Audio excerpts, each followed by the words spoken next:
What is love? That was a question I battled with coming out of my divorce, because here I was.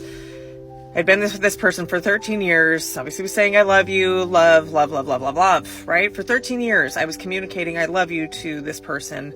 And when I got out of that marriage and kind of really looked at what is love, because here's this word I've been saying to someone for over a decade, and yet it felt anything but loving. And I recognized, I don't know that I like what love means to me at this point in my life, because loving him hurt me a lot.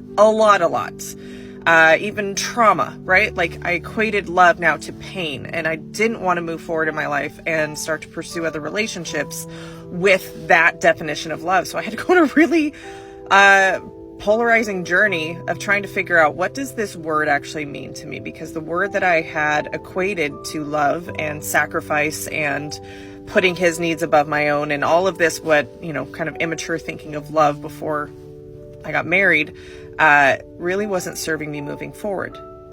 And so I had to really question, what does love mean? Because the way that I defined love up to that point in my life did not give me the result that I wanted of a partnership that was going to last a lifetime. And it caused me to sacrifice parts of myself that I really do enjoy for somebody else who just wasn't happy with themselves. And I took that on as like, I'm the problem, because they should be happy with me. If I love them, I'll do anything to make them happy. And what I recognized in kind of this exploration of love is that I defined love as essentially codependency. I didn't even know what that word was in my marriage, and I had been told that by a friend of mine, that we had a very codependent relationship, and I was like, because I thought that's what love was. His happiness was not dependent on me. Sure, I was a contributor to it. Sure, I had an influence on his happiness, but I was not responsible for his happiness. And I think there's a big distinction to make. So through this exploration, and I encourage you to go on your own journey of like, what does love really mean? And is that what I have in my life? My definition of love that serves me best at this season of my life is simply being known. Being known intimately, vulnerably, messily, right? Being known, all parts of me of being known. And when somebody can know me, then I feel loved, right? All parts of me.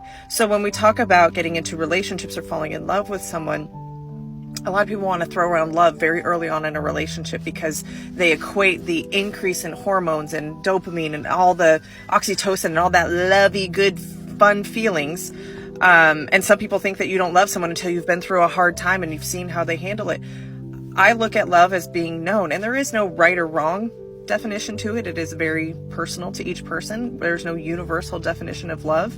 But for me, it's being known. And so the more known I feel by someone, the more loved I feel. And same thing when we're talking about self-love, right?